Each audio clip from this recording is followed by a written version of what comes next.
Faltan algunos minutos para las 19 horas. 26 grados la temperatura, 28 la sensación térmica. Una jornada bastante calurosa. Así va a ser por lo menos hasta el jueves, cuando pronostican algunas lluvias. Jueves, viernes, y esperemos que el fin de semana no llueva. Bueno, ahí actualizan 30 grados. O sea que la sensación térmica 32, 33, 18 y 53. ¿Qué tal, Mariana? ¿Cómo te va? Bien, muy bien. Un saludo a toda la audiencia. ¿Qué tal, Pedro? Bien, todo bien. Acá un saludo a Toto. Un saludo a Toto. Va a estar con nosotros otra vez mañana. Coincidentemente al día siguiente de su cumpleaños, ¿eh? Sí, que fue bastante festejado. Dicen que acá tenemos un testigo de primera línea que nos puede dar la información. Yo estuve en el Toto Face sobre y para contar. ¿Qué tal? ¿Bien? No, muy bien, mucha alegoría, mucha alegría, sí. Claro. No, a mí se me complicó nomás. Pero vos saliste temprano, ¿verdad? Por eso estás hoy acá. Sí, estoy firme. Ahora, Toto no sé. Toto no sabemos. Toto sigue festejando. Fue medio movido para un domingo. Un abrazo, Toto. Bueno, abrazo para Toto. El tema de hoy es el SIDA. Pero la SIDA da un 18.000 informe. nuevos casos. 18.000. Lo que me extraña es que, ahora vamos a hablar con ellos, porque en abril de este año habían dado las cifras del año pasado. Sí. Entonces, en la cifra del año pasado hablaba de unas 1.400 personas más que con el VIH. Ahora estamos hablando, y en ese momento la cifra global era unos oficial, ¿no? Obviamente no los subregistros, eran de unos 15.000. Estamos hablando de 18.000. 18.000, o sea, hay 3.000 nuevos de portadores del VIH. Sí, de enero a agosto, andamos a verificar la cifra, ¿verdad? Pero claro, por eso vamos sobre todo ir un poco más también, Pedro, lo que solemos hablar, y ya de hecho en el programa lo hicimos un par de veces, si es que, ¿cuál es el camino, ¿verdad? Para la promoción, para el cuidado, por dónde viene, si el camino equivocado o el adecuado que está tomando, ¿verdad? El tema es que cuando los resultados sin querer meterse en la vida de nadie, ¿no? Dice, claro. Hay un comportamiento, ¿cuál es el comportamiento? Si el Lo que pasa, Pedro, perdón que me interrumpa, estaba buscando, claro. Hicimos un programa hace poco, estaba buscando realmente los números, pero no, como por comparar, digamos, pero cuando los números de algún modo van en aumento o no hay ese resultado que esperamos, uno tiene que evaluar la conducta, es decir, no es el número, pero es que estamos haciendo porque el número tampoco de algún modo acompaña, ¿verdad? Claro. O sea, no se ven los números que esa conducta, no sé, vaya mejor, digamos. Claro, porque uno no ve un cambio de conducta en la gente, porque uno se protege más, en fin, todas esas cosas, ¿no? Pero en fin, vamos a estar hablando sobre eso ya mismo. Estamos con Tania Zamudio de Pronacida. ¿Qué tal, doctora? ¿Cómo le va? Sí, muchas gracias y buenas tardes para todos y gracias por el espacio. ¿La cifra oficial cuál sería?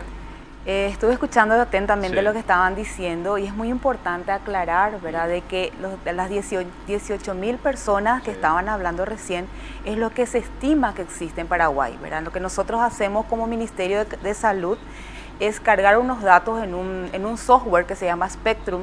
Esto lo controla ONUCIDA en Ginebra y ahí se reporta un estimado de personas que viven con VIH en nuestro país.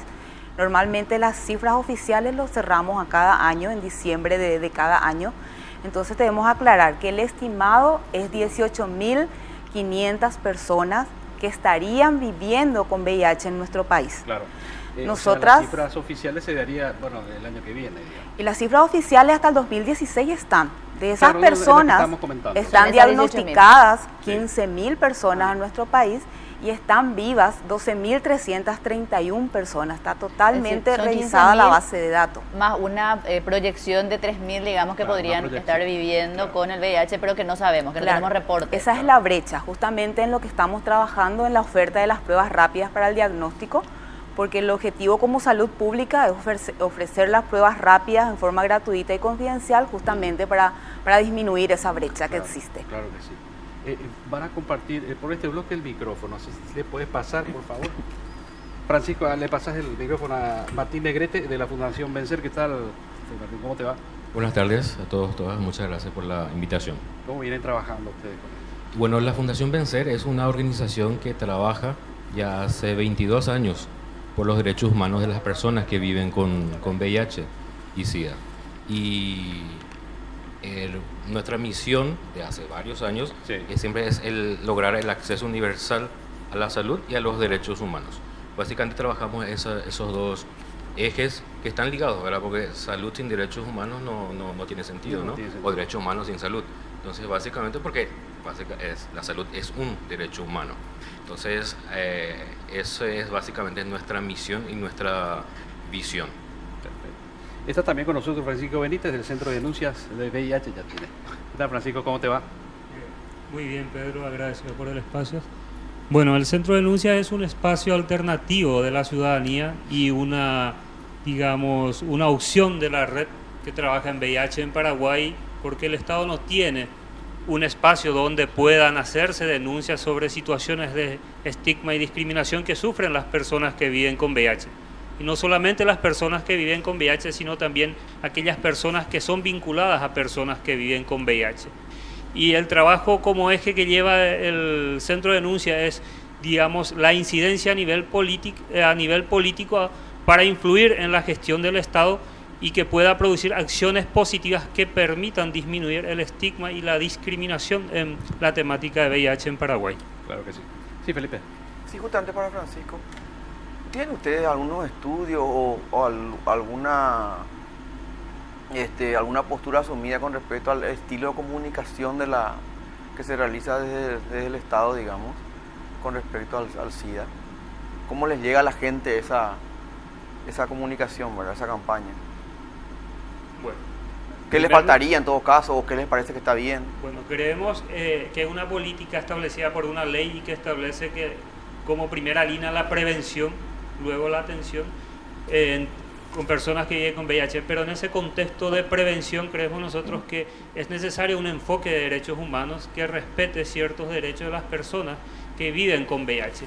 Y en ese contexto, en Paraguay por lo menos, nosotros tenemos registrado varios casos que demuestran que el Estado aún tiene, digamos que, una omisión en ese sentido de hacer efectiva la vigencia de la Ley 3940 dentro del ámbito y sus instituciones públicas, que conforme a la Ley 3940 son las que a través de quienes tienen que articularse este sistema de prevención, ya sea Ministerio de Educación, Ministerio de Salud Pública y demás entes que están regulados o están bajo, la dirección de lo que es el Poder Ejecutivo en este caso.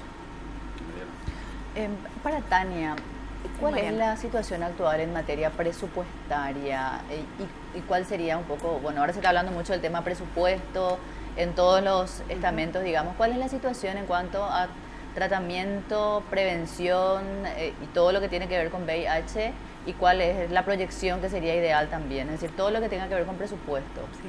En referencia al presupuesto, nosotros como programa de VIH, en este caso en particular, pero todos los programas del Ministerio, dependemos del nivel central en cuanto al presupuesto, ¿verdad? No tenemos un presupuesto limitado o propio, sino es un presupuesto abierto, ¿verdad? Nosotros nos enfocamos más en todo lo que se refiere a la oferta de las pruebas, en tener todos los medios de diagnóstico. Nosotros hemos avanzado mucho en estos últimos años, donde anteriormente las pruebas se realizaban a través del ELISA, solamente en Asunción, ustedes lo saben, y desde hace aproximadamente 7 u 8 años, y sobre todo en estos últimos 4 años, contamos con las pruebas rápidas, ¿verdad? Que pasamos de tener 10 o 6 servicios que ofrecían estas pruebas a tener actualmente 1.149 servicios de los 1.400 que tiene activo el Ministerio.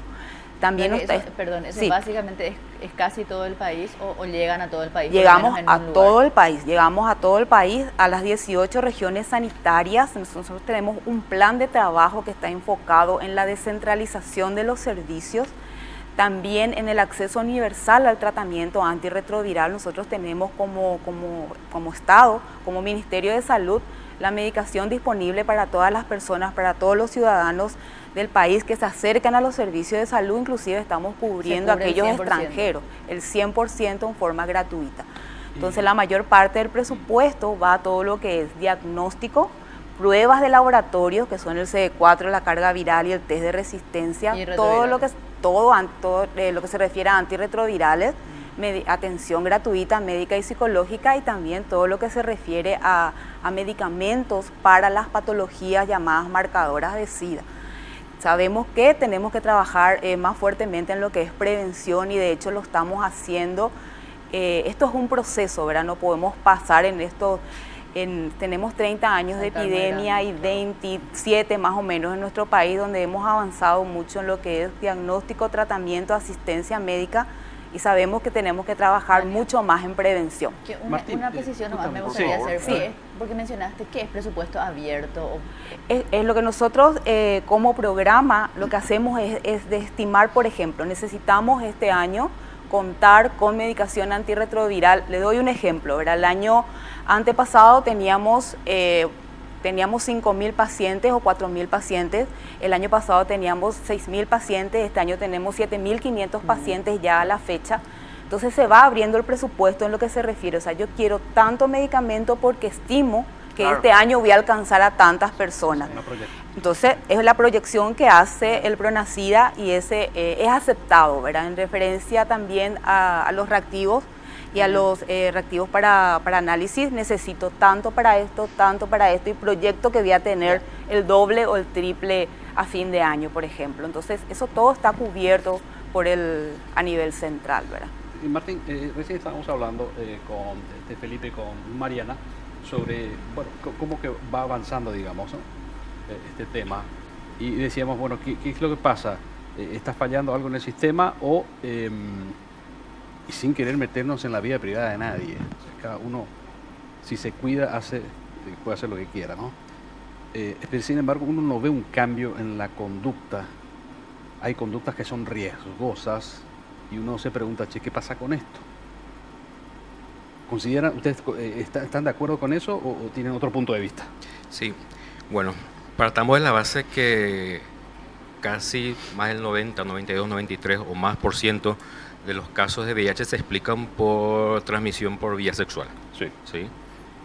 Y sabemos, bueno, yo soy psicólogo, y sabemos que una de las conductas que más cuesta cambiar es la conducta sexual. Claro. ¿Sí? Más allá de lo que dijiste, por el tema que forma parte de la esfera de la privacidad, etcétera, sino está ligado también al placer, etcétera. Entonces, cuesta mucho cambiar las conductas sexuales de las personas. Y si bien el programa ha tenido avances enormes, el programa de VIH, todo lo que tenga que ver más relacionado con el acceso al diagnóstico y el tratamiento, obviamente, por una cuestión presupuestaria, el programa, casi todo su presupuesto está orientado a eso, como dijo la doctora Tania. Y no queda nada para prevención, ¿sí? Para campañas de comunicación. Claro. Y ahí entramos muchas veces las organizaciones de la sociedad civil para suplir eso que el Estado, que el Ministerio no lo puede hacer, claro, para tratar de trabajar de acuerdo a lo que podemos con nuestras poblaciones, ¿sí? Y tenemos una serie de estrategias que utilizamos para trabajar. Pero el tema no es solamente una cuestión del Ministerio de Salud, sino que la prevención del VIH es una respuesta multisectorial que implica a todo el Estado del gobierno. Por ejemplo, ¿qué pasa con educación? Hace años nosotros intentamos introducir en la currícula la educación integral de la sexualidad. ¿Y qué pasa?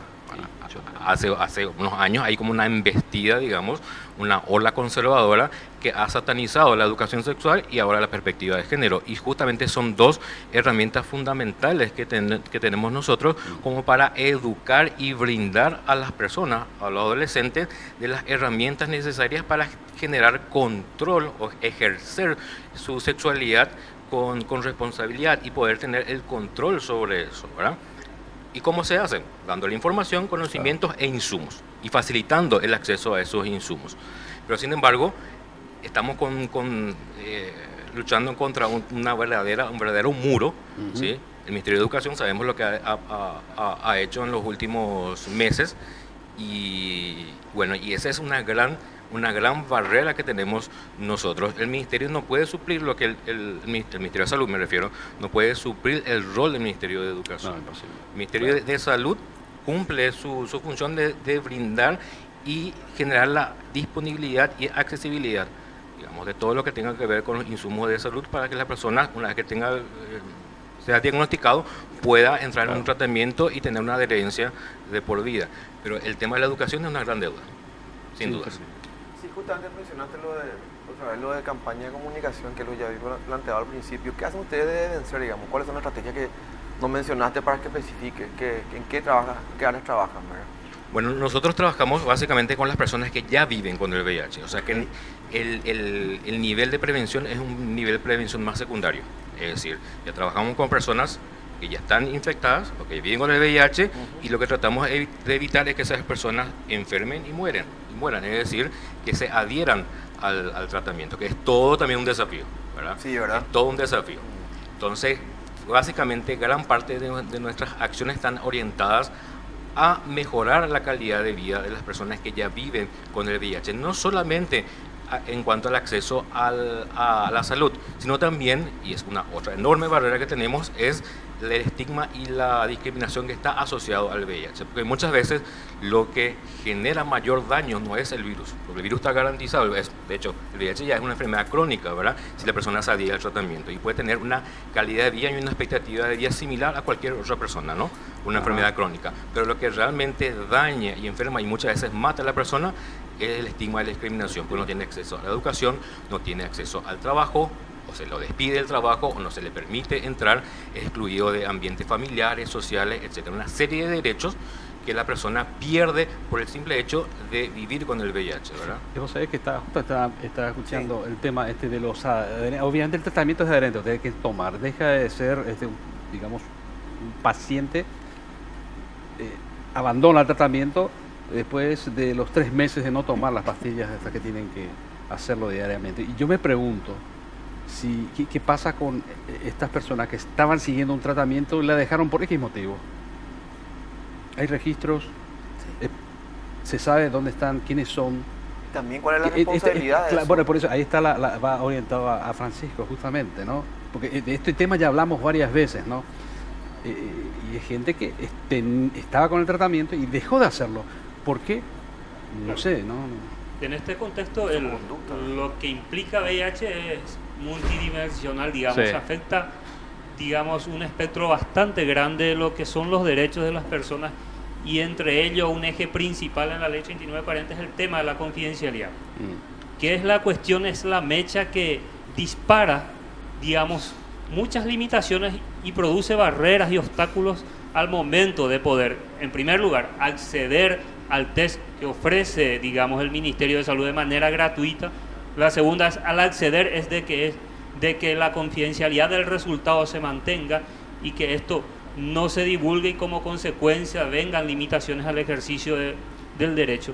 Y volviendo un poquito al tema de la prevención, si nos fijamos un poquito del 2014-2015, podemos ver, por ejemplo, en las estadísticas oficiales del PRONACIA, que en el 2014 tuvimos 7 niños. Hablamos niños, cuando yo digo niños me refiero a, acá en las estadísticas son de 10 a 14 años, tenemos 7 registros de niños con VIH. En el 2015 se registran 12 y en el 2016 tenemos 12 nuevamente. Es decir, si nosotros a través del Ministerio... Hablamos de nuevos casos, perdón. Claro, nuevos casos. No estamos hablando de casos anteriores, sino nuevos casos. El 2016 son 12 niños, es decir, de 10 a 14 años. Y son 5 de ellas afectan a niñas y 7 a niños. Es decir, nosotros a través del Ministerio, es decir, el Estado a través del Ministerio está llegando tarde con la información. Es decir, por un lado, en cuanto a prevención, el ciudadano tiene el derecho a la información. Esta información le es omitida por el Estado y como consecuencia lo expone a una situación más vulnerable de lo que es ya por su edad misma, un estado de vulnerabilidad mucho más agravante. Por el otro lado, al no garantizar el tema de la confidencialidad, esto afecta de manera negativa a las personas y ahí es donde implica el tema de seguir o no seguir muchas veces, digamos, al tratamiento, ¿no? Casos que han llegado, por ejemplo, en donde se cuenta una señora que pregunta a una vecina o a una enfermera dónde se hace el test de VIH, como ella, si ella sabe como funcionaria o como enfermera dónde se hace, esta señora le cuenta a esta funcionaria enfermera qué es lo que esta enfermera hace, automáticamente asume de que ella vive con VIH y cuenta a todos los vecinos que ella es una persona que vive con VIH. Entonces, ese tipo de actitudes hace que las personas luego no quieran acercarse a los servicios y son, digamos, factores negativos que luego influyen en el seguimiento, en el tratamiento y en la adherencia en el tratamiento. Es decir, hay un combo en ese contexto de prevención que se tiene que tener en cuenta. Y un eje principal desde el enfoque de derechos humanos es el tema de la confidencialidad. Ya la ONU en sí ha dicho que el acceso, es decir, el resguardo de la confidencialidad es un obstáculo al momento para que las personas accedan al derecho a la salud. ¿Ese es un caso de ejemplo o es un caso real? Es un caso real, es un caso que ha llegado al centro de denuncia. En referencia a la enfermera. Claro, que no hablamos de una persona que inclusive no vive con VIH, sino tuvo que ella ir a hacer su examen y traer el resultado y mostrarle a esta persona para demostrarle de que ella no vive con VIH. En ese contexto vivimos. Preocupante, ¿no? Y por otro lado, Pedro, también no solamente sea en relación, también tenemos en las escuelas donde tenemos, por decir, un padre que fallece supuestamente por VIH y automáticamente se asume que el hijo o la hija vive, y ya los padres que conocen de esa situación porque se filtra esa información ya no quieren que sus hijos compartan ese espacio. Entonces, esos son factores que muchas veces son negativos. Después de la pausa le voy a preguntar a la doctora Tania si es así, cuál es la preparación que tienen justamente los trabajadores de la salud, ¿no? Y también sobre la cuestión de género. 69% son hombres, 31% mujeres, por lo menos la cifra del año pasado. Sí. De este 69%, el 32% son hombres que tuvieron relaciones con hombres, y la mayoría son heterosexuales, y el resto son todos heterosexuales. Así es. Lo que no tengo los datos es de mujer con mujer. Pero después de la pausa, porque vamos a hacer una pausita, pero antes te voy a contar algo. Somos noticias, somos deportes, somos debate. Somos tu compañero de todos los días, porque te brindamos las noticias que necesitas para salir de tu casa. Al mediodía tenés toda la información del mundo del deporte y te acompañamos todas las tardes con las novedades del día, porque nos gusta acompañarte. Somos Radio 1, somos uno para todos.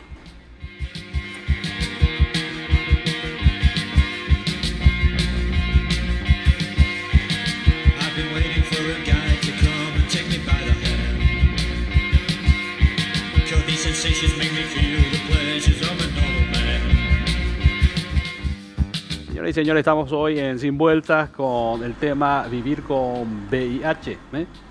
Son las 7 de la tarde, 19 minutos, 28 grados la temperatura. Estábamos escuchando, Tania, lo que decía un poco Francisco, ¿no? Sí. Y es preocupante, porque uno dice, bueno, ¿cuál es la preparación entonces de esta gente? Y me refiero a los funcionarios de salud que tienen que tener la historia bien clarita, ¿no? Sí.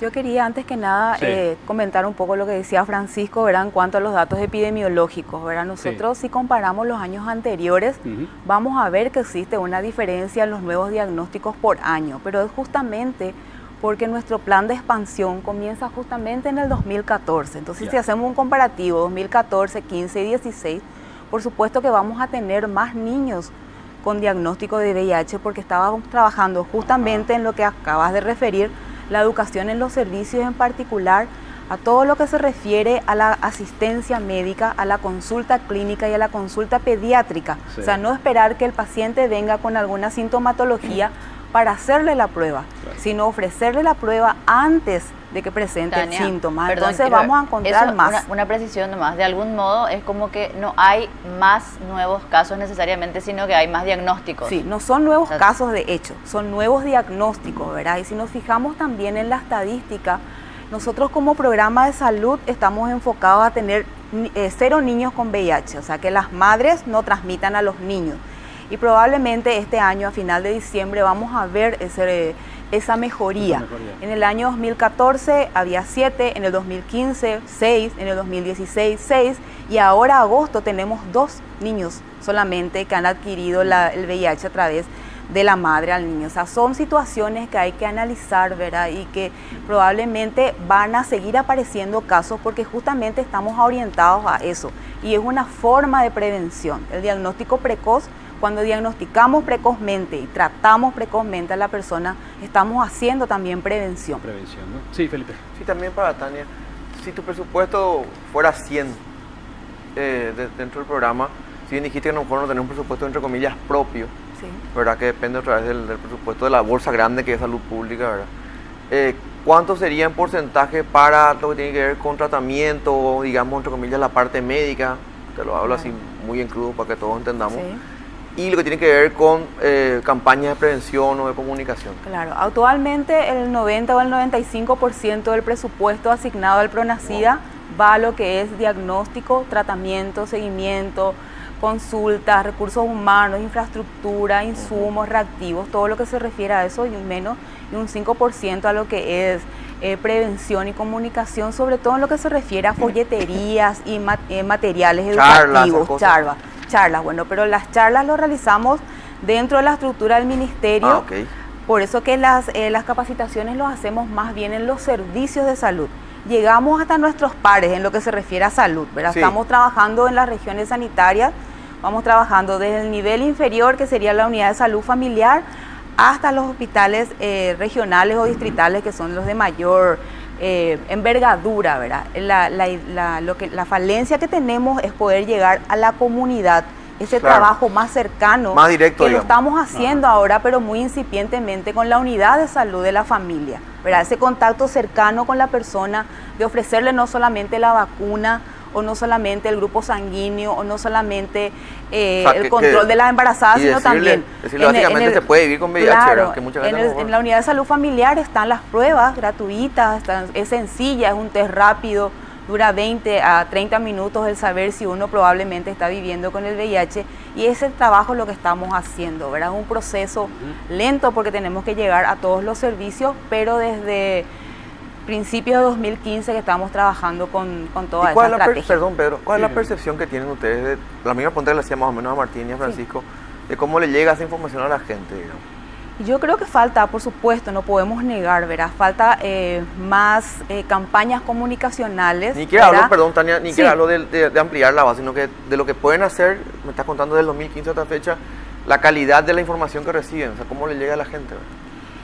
Y en cierto modo llega, ¿verdad? Porque estamos viendo estos avances. Si esas capacitaciones no llegaban, no íbamos a tener los avances que tenemos en lo que se refiere a la parte asistencial como tal, ¿verdad? Pero nosotros tenemos que recordar que toda enfermedad infecciosa, como lo es el VIH, que se transmite de una persona a otra, tenemos que trabajar en la prevención, ¿verdad? La única forma de que el pueblo, de que la ciudadanía no padezca cierta enfermedad es a través de la prevención, ¿verdad? Entonces debemos enfocar el trabajo. Hemos logrado mucho, hemos avanzado en lo que se refiere a la parte asistencial, y sabemos que nuestra brecha está en lo que se refiere a prevención, y a eso nos estamos enfocando y trabajando. Perdón, cuando decía avance se refiere a lo que tiene que ver con que la gente se decida y vaya a hacerse los estudios, por ejemplo. Sí, también, ¿verdad? Porque nosotros... pero todavía tenemos lo que nos mencionaba Pedro, de que la gente se cuide sola, digamos, o sea, que diga, no, me tengo que cuidar porque si no, no puedo llegar. Claro, sí. Estamos trabajando justamente con las organizaciones de la sociedad civil para llegar a la población que es más difícil, digamos, para el Ministerio de Salud, por el hecho que hay que reconocer también que el Ministerio es un servicio que espera que la persona venga, ¿verdad? ¿Qué hace el Pronacida? El Pronacida no solamente espera, va y busca, tiene proactividad, digamos. Claro, y busca a través del acompañamiento con la organización de la sociedad civil. Martín, una consulta, decía que estaban con gente y trataban que sean adherentes.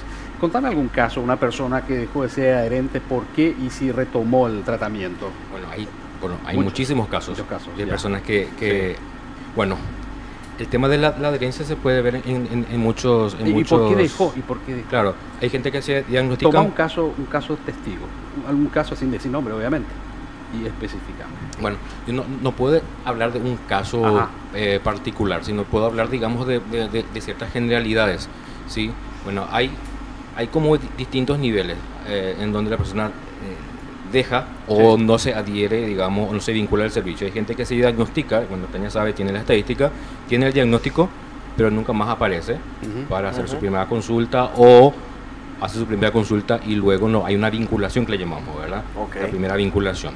Luego a la vinculación, el siguiente paso es la retención, es decir, esa persona no solamente tiene que tener un análisis de su carga viral, CD4, una primera consulta, que son los indicadores para medir la vinculación, sino esa persona tiene que estar retenida. Hacer una enfermedad crónica debe estar retenida, entre comillas, una forma de decirlo, ¿no? Claro. Vinculado al servicio de salud de por vida, y esa retención a veces no se da. Hacen eso y luego no vuelven más. Y hay otro, la minoría, que una vez que pasa un tiempo, ¿sí? Porque se mide esa radiación a los 12, 24, 36 meses, ¿verdad? Hay indicadores ya que son estandarizados a nivel mundial para ver la adherencia o la sobrevida de la persona. Y hay personas que abandonan durante el tratamiento. Hay muchos factores, no solamente tiene que ver la cuestión. ¿Por qué abandonan? Mira, nosotros hemos hecho algunos estudios sobre adherencia. Ahora el programa está cerrando un estudio sobre adherencia. Y la adherencia al tratamiento es un fenómeno, una variable multifactorial y multidimensional. No solamente tiene que ver con el servicio de salud. Uno se dice, ¿por qué? Si es gratuito, ¿sí? Hay gente capacitada, ¿por qué entonces la persona no accede? Pero hay cuestiones ahí que hay que ver. Algo que nosotros investigamos también, que es el estigma interno. Que el estigma interno es la persona cuando tiene una revelación serológica, hay una serie de emociones o sentimientos generalmente sumamente negativos. Culpabilidad, vergüenza, la creencia de que ellos se merecen eso, ¿sí? Entonces, eso es una cuestión interna. Eso sumamos otra vez un factor socioeconómico, ¿sí? Factores sociales, culturales, estructurales, y sumamos cada uno de esos elementos, hacen a la adherencia. No solamente el servicio de salud, el servicio podemos mejorar, de hecho ha mejorado, pero eso no significa necesariamente que la persona se adhiera al tratamiento, porque hay muchos factores. La adherencia no solamente en el VIH, si nosotros vemos adherencia en otras enfermedades de larga data, como que la diabetes, la hipertensión, también tenemos muchísimas fallas. ¿Sí? Lo que pasa es que acá me imagino que por ahí la constancia. Y tampoco no aceptar una situación, en fin, me imagino que aquí es un montón de cosas que le pasan por la cabeza. Claro, y el tema acá central, una de las variables que para nosotros es fundamental y que nosotros como sociedad civil y el programa también viene trabajando hace mucho tiempo, es el trabajo, la lucha contra el estigma y la discriminación. Ha avanzado muchísimo el programa en cuanto a los avances más biomédicos, pero el avance social no ha tenido el mismo ritmo que los avances biomédicos, ¿sí? Entonces todavía existe una enorme carga de estigma y discriminación en todos los ámbitos, y esa persona, la persona que vive con VIH, eso genera una enorme barrera como para acceder a uno de esos es a la adherencia al tratamiento, y otros derechos, ¿verdad?, que le son denegados. Entonces una sociedad más equitativa generalmente es una sociedad que tiene una mejor respuesta al VIH. Y una es la inequidad, como estuvimos hablando, de la inequidad de género. Gracias, Martín. Vamos a hacer una pausa. Después, Francisco, algo quería contar. Después de la pausa vas a contar. Pero le voy a decir algo. Asunción, Cordillera, Asunción Central, creo que Cordillera, Alto Paraná y Tapúa. Ahí se concentra el 65% de estos casos, de ¿cómo se puede decir?, de las infecciones. Y después, en todo caso, le preguntaba a Francisco si en ese mismo porcentaje realizan las denuncias de discriminación hacia esas personas. Pero después de la pausa, ¿no? Porque ahora, Felipe, vos tenés unos consejos. Sí, tengo un consejito para todos nuestros televidentes, porque los paseos en familia, Pedro, las salidas con amigas y toda la diversión se aprovechan mejor en una Sea-Doo. Sea-Doo trae a Paraguay las mejores motos acuáticas para disfrutar momentos únicos. Supera tus propios límites, disfrutar un paseo seguro con la mejor compañía. Tenés 4 modelos, Pedro. La económica y divertida Spark, la confortable GTI, la ligera GTR 230, la imbatible RX PX 300. Esa 300 me gusta. Sí, tiene tu estilo, Pedro, esa. Viví la experiencia Sea-Doo y encontrar una Asunción Motorsport Sociedad Anónima Mayor Merlo 2501 y Teniente Martínez. Teléfono 021-609-624. Sea-Doo, la mejor moto acuática.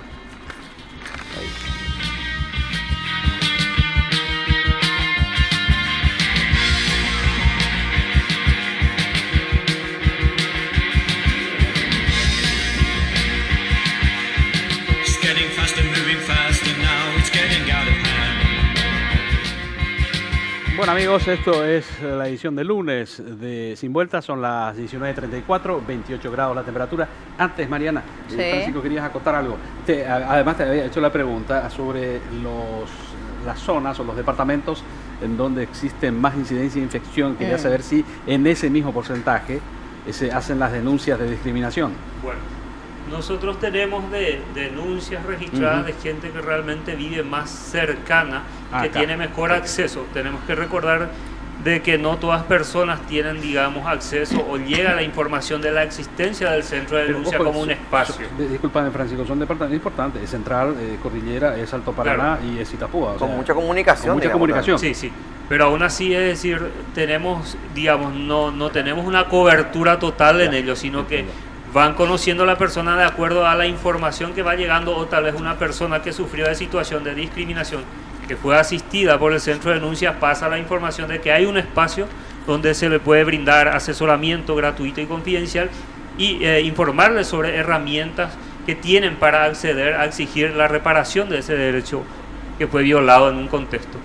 Francisco, en el marco justamente de estas denuncias, digamos, en las denuncias que reciben en el centro, son mayormente de cuestiones privadas, son cuestiones que tienen que ver justamente con los funcionarios de salud, por ejemplo, como vos decías, inclusive entes públicos, tienen una discriminación en ese sentido, discriminación en cuanto a jerarquía, ¿verdad? Por supuesto, segmentación. En el año 2017 hemos registrado, es decir, un aumento en relación al año 17, coste que todavía no cerramos noviembre y diciembre en los informes, pero en relación a lo que fue octubre, digamos diciembre del año pasado, hoy en octubre ya rebasamos la cantidad del año anterior. Y lo que se refleja es que se ha registrado más denuncias que tienen que ver con violación de la confidencia del estado serológico entre particulares, por ejemplo, y transversalmente esa divulgación del estado serológico conlleva como consecuencia situaciones de violencia, digamos, amenazas. Perdón, cuando decís entre particulares es así. Hablo de entre ciudadanos y ciudadanos. Okay. No entre empresa, funcionario, por ejemplo. Decimos, estas personas que sufren discriminación en el ámbito más privado entre ciudadanos y ciudadanos no están protegidas por la ley 3940. Entonces, la persona que está expuesta a esta tiene una herramienta que podría utilizarse que, digamos, en temas del derecho a la intimidad, como el Código Penal, que sanciona, pero eso implica asumir la querella a través de un abogado privado que cuesta dinero. Y las personas que tienen un estado de vulnerabilidad por su condición económica se convierten en una barrera, ya que el Ministerio de la Defensa Pública no puede asumir estos casos, no puede asumir como querellante en estos procesos porque su ley orgánica no le permite. Entonces, lo encontramos a la persona que sufre discriminación en una situación de desigualdad real porque personas que son procesadas tienen acceso a un abogado, digamos, gratuito que puede hacer su defensa. En el ámbito civil y laboral también existe defensores públicos, pero en estas condiciones las personas que sufren discriminación o motivado la situación en discriminación por su estado serológico no tienen acceso a un abogado privado, digamos, a un abogado público que pueda ofrecerle un servicio gratuito y especializado en la materia y que pueda defenderle. Sí, para Martín, Francisco nos mencionaba un punto que estábamos hablando inclusive en la pausa, que es el tema, digamos, que la ley no prevé o no contempla situaciones en las cuales un privado o una persona, un individuo, un ciudadano es discriminado en su ámbito laboral, por ejemplo, en empresas privadas.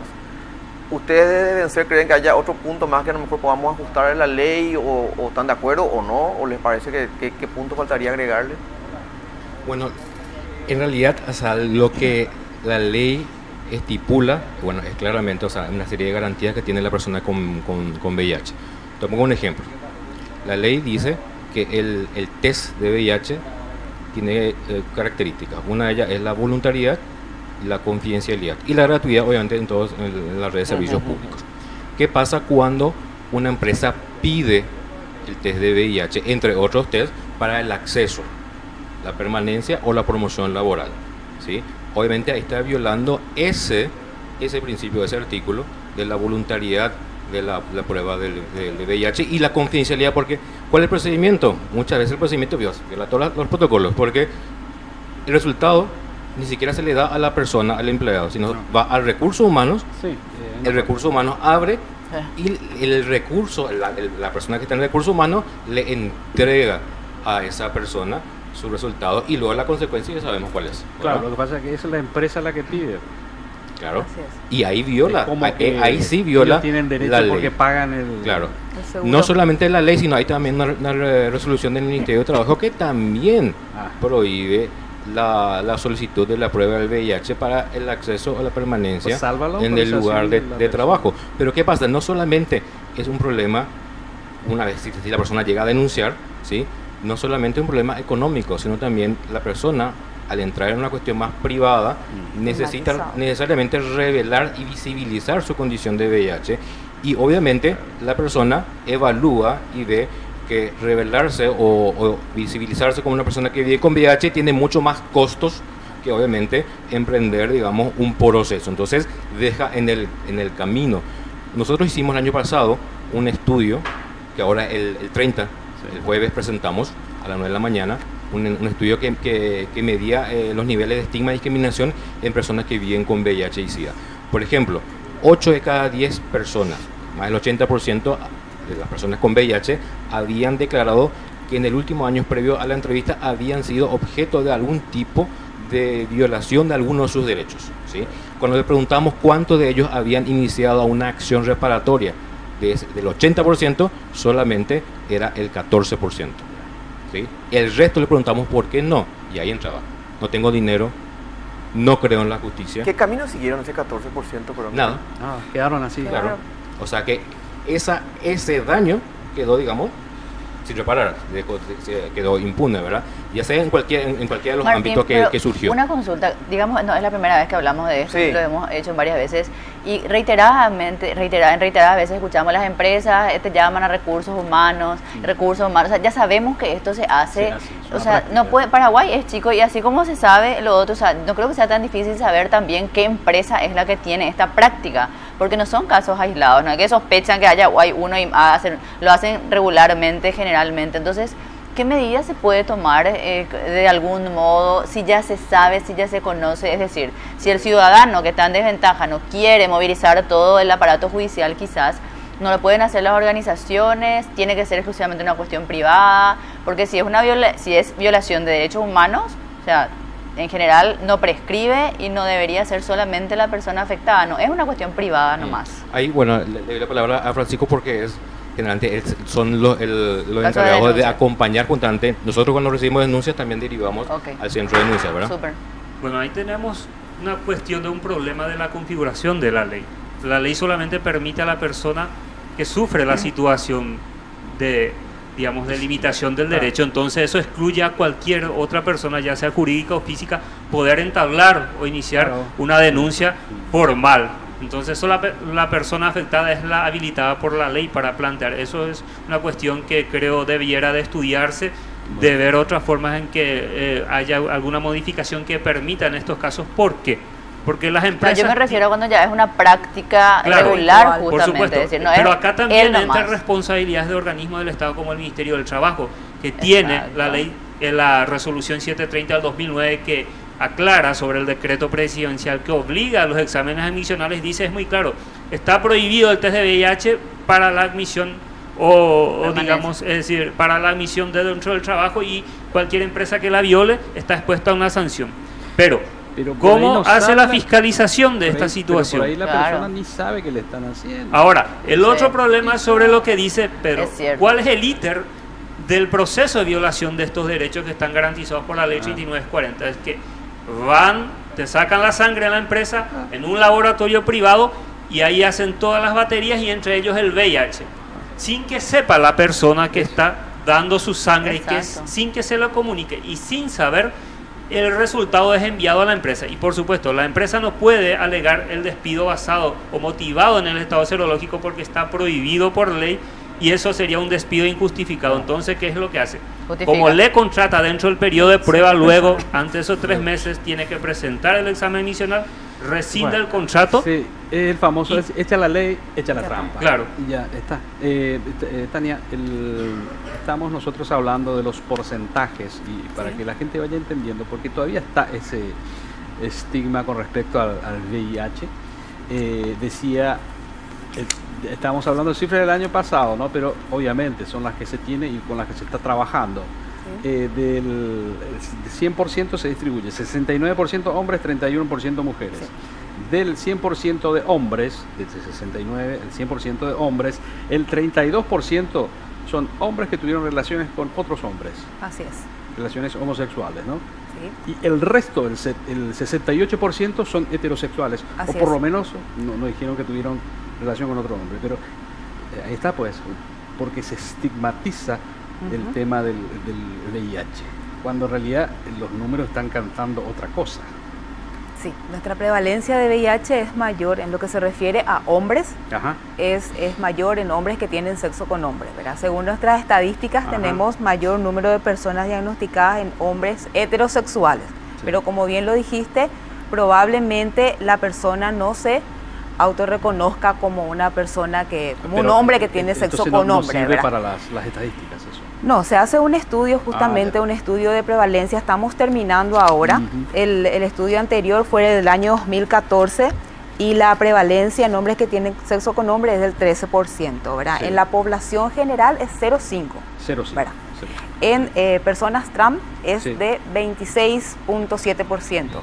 13% en hombres que tienen sexo con hombres Sí. y más bajo en las mujeres trabajadoras sexuales que dijiste hace rato, 1,37. Para ¿verdad? que vean, Entonces, porque la gente dice, no, pero esto en realidad la gente que tiene una vida así, sin embargo las trabajadoras sexuales están, tengo entendido, bien informadas.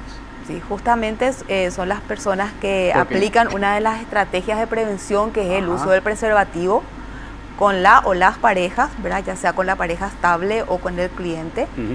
Entonces, venimos trabajando hace años con las trabajadoras y en particular con la organización UNES, Ujú. Unida en la Esperanza, ¿verdad? Que un grupo de mujeres trabajadoras sexuales que están empoderadas y abanderadas en todo lo Sí. que se refiere a la prevención de la transmisión de las infecciones de transmisión sexual, ¿verdad? Porque no solamente hablamos del VIH, sino también de las hepatitis, de la sífilis y otras más, ¿verdad? Y de hombre a hombre, y de mujer a mujer no hay.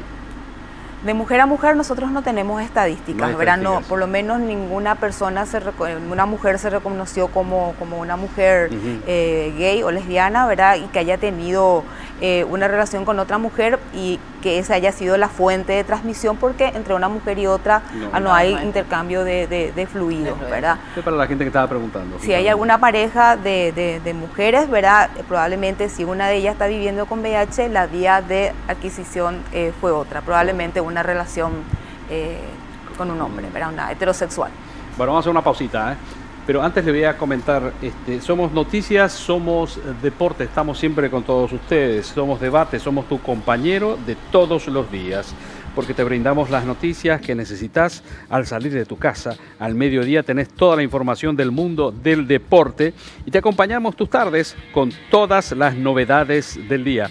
Porque nos gusta acompañarte, somos Radio 1, somos uno para todos.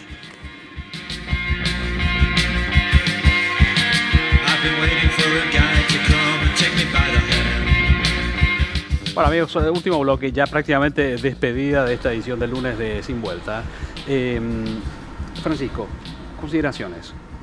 Sintética, por supuesto, como para televisión.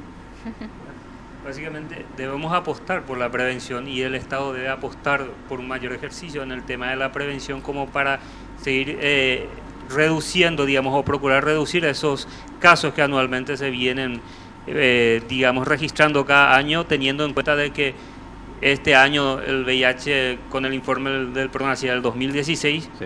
nos demuestra que tiene un rostro joven, es decir, un alto porcentaje, casi un 70% de las estadísticas abarcan 34 años. entre 20 y 34 años y tenemos en esa estadística digamos, de 15 a 19 años que están dentro del 20%. Entonces la prevención y la educación son los caminos estratégicos que nos va a permitir a Paraguay el día de mañana reducir los índices de nuevos registros de personas que vivan con VIH y ojalá podamos lograrlo, porque hay, digamos, una meta que es el 90-90-90 que no sé, digamos, sería la meta ideal, pero debemos apretar más en el tema de prevención y por supuesto Sí. el respeto al derecho humano de las personas que viven con VIH es esencial en este, Claro que este sí. contexto. Martín. Y bueno, sobre lo que dijo Francisco, bueno, es apostar también para trabajar el impacto que tiene esta epidemia, no solamente la epidemia del VIH y SIDA, eso es una epidemia, pero hay una segunda gran epidemia que, como habíamos dicho, afecta y a veces daña más que la propia acción del virus, que es la epidemia del estigma y la discriminación. El estigma y la discriminación destruye vidas, ¿sí? Claro. Genera enfermedades, o sea, la gente no se da el tratamiento y se enferma y por lo tanto muere. Por lo tanto, apostar y trabajar, y eso no solamente un trabajo del Ministerio de Salud y de las organizaciones, sino es de todos las instancias del Estado, del gobierno, porque es una respuesta nacional al VIH. Y en relación a eso, bueno, hago también extensiva la invitación, el 30, este jueves, la Fundación Vencer presenta los resultados de una investigación justamente sobre estigma y discriminación en personas que viven con VIH. Esta investigación la hicimos con 400 personas con VIH, se le entrevistó en 6 regiones sanitarias del país, eso se hizo el año pasado. Ahora presentamos los resultados en el Juan de Salazar a las 9 de la mañana. Vamos a estar compartiendo ya los resultados. Finalmente, Tania, por favor. Bueno, antes que nada, muchas gracias por la invitación y recordar a toda la ciudadanía que los servicios del Ministerio de Salud están abiertos para todos, brindando una atención de calidad, y también queremos hacerlo con calidez, ¿verdad? Con calidez humana, brindando todo lo que clínicamente y médicamente se puede ofertar a una persona que vive con VIH. A la vez, recordar que el 1 de diciembre, este viernes, estamos conmemorando el Día Mundial del SIDA, que vamos a tener un acto oficial en el Ministerio de Salud, en el Salón Auditorio, y nuestro lema actual es "Todos cuentan para la prevención del VIH". Ya vamos a ir seguramente acercándose la fecha, vamos a estar compartiendo. Bueno, amigos, nos estamos yendo. Felipao, Pedro, gracias. Mariana, Nos vemos mañana. Nos vemos, nos reencontramos mañana. Amigos, nos reencontramos mañana desde las 18:45, como siempre. Que la pasen bien. Chao.